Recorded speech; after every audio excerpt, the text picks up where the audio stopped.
Hey, what's going on, YouTube? Hiker Dave here. How are you? Doing well, I hope. Crisp fall day today. Chilly, actually.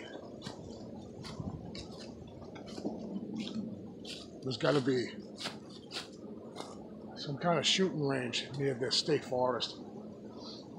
All I can hear is gunshot blasts. So I was thinking, right?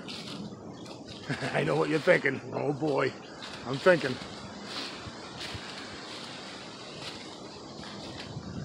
Bigfoot has had the ability to completely fool the majority of people into thinking he doesn't even exist. It's not even real. What an incredible power that is. To have an entire species on the planet. You've done such a good job at hiding and staying hidden that you're a myth, a legend. That amazes me. And it also makes me think of the many, many species throughout history that had the inability to adapt over time, and entire species die out. And yet, humans and Bigfoot are still here. So I kind of was thinking about like fear, right? I went to a state park this morning to go for a hike at a place that I got lost once in it. It was a couple years ago. I'm very familiar with this state forest. So I go to, it's not here, it was another spot. And I go, I'm going out to this place, man, I'm doing it. I packed heavy and everything. I got all kinds of gear on me. It's chilly out here. And anyways, I got there and the gate was closed to the road that runs through the park. The main gate was open, the park was open, but the gate that I wanted to travel all the way down to the other end of the park was shut and locked. And I said, oh man, what a shame, I can't hike there. I didn't want to add, it's 2 miles just to hike to the spot that I wanted to go to. And then I was gonna walk around and get lost a little bit and use my compass some more. I'm getting better at that. But I said, I'm not hiking the 2 miles when I could just drive the 2 miles, park the car at the other end of the park, get out and find that spot and hike all in that area. It's an area that's not mapped. None of the trails are marked. Really strange, easy to get lost.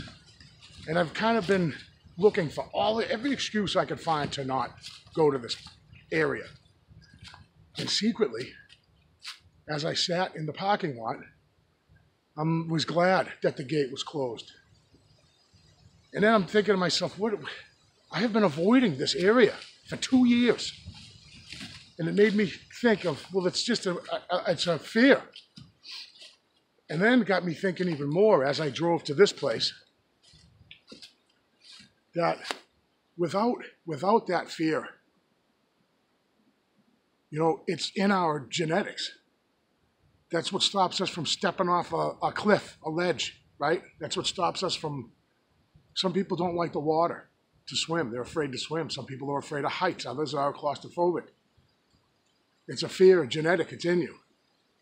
And I think Bigfoot has that in their genetics. And they use fear as a weapon. Whether it be offensive or defensive, it's a weapon. And they use it very well. Again, my opinion, I can have it.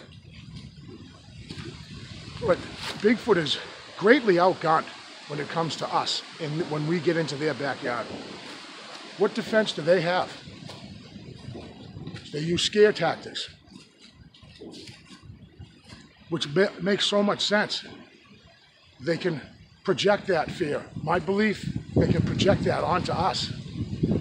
How else could they do what they do? How else could they have gone centuries and centuries, especially the past 100 years, where we have advanced so much as a species, humans have advanced so much, you know, and we have adapted so much to our environment.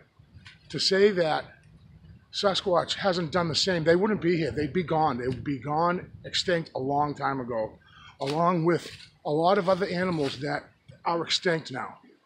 They had the inability to adapt to their environment, to the predators, to the weather.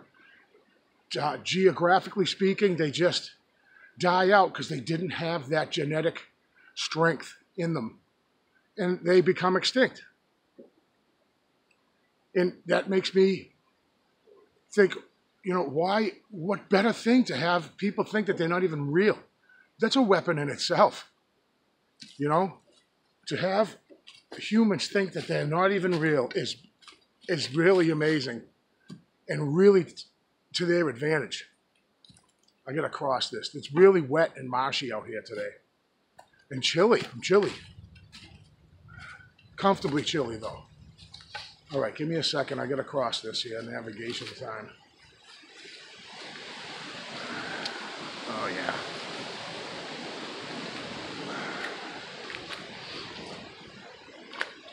Oh, won't this be funny if I wipe out? That's going right on the YouTube.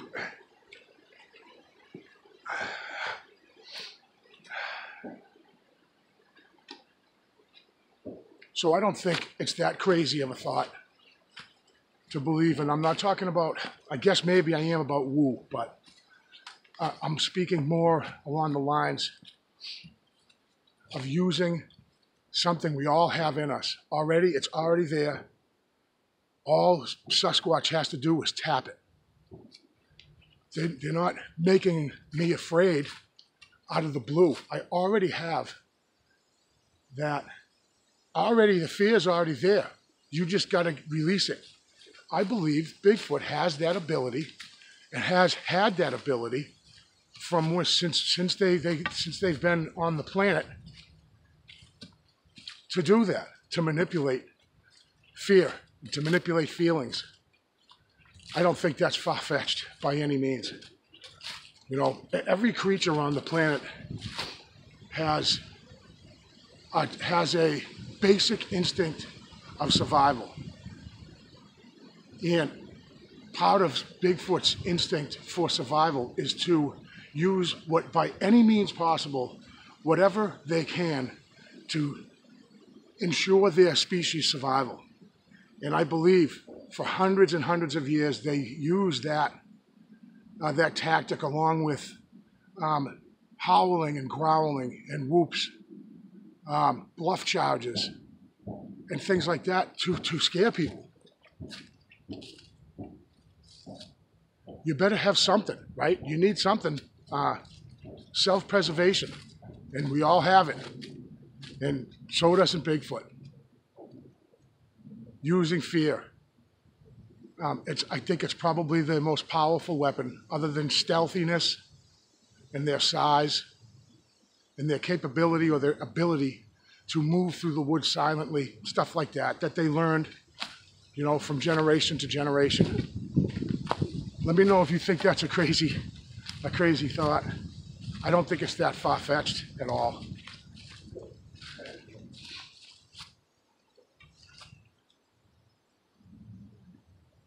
I love this park. Out of the 5 or 6 national state parks and forests that I go to, by far this one has the most activity. Me and my son were here over the summer, had 2 solid wood knocks, on command I might add, but that's for another day. I made a video about it, but really condensed sign here, tree leans, sapling breaks, some really convincing stuff in this area, just a really condensed area. It's almost like a pinch point, I believe, in a larger travel corridor. I think this park is a pinch point for travel for them back and forth up north and then back down south. And I mean, the evidence is all around me. It can't be denied, but just food for thought. My hands are freezing. I think I might light one of those little blocks I carry with me, light it up, get some heat for my hands, because this is the time of year to bring gloves, and I got caught off guard because when I left my house this morning, it was sunny and beautiful. Now the clouds are coming out, the wind's picking up, and once the sun goes in behind the clouds, it's cold. It's cold, 40 maybe. All right, guys, thank you very much for clicking, and I'll definitely see you guys on the next one.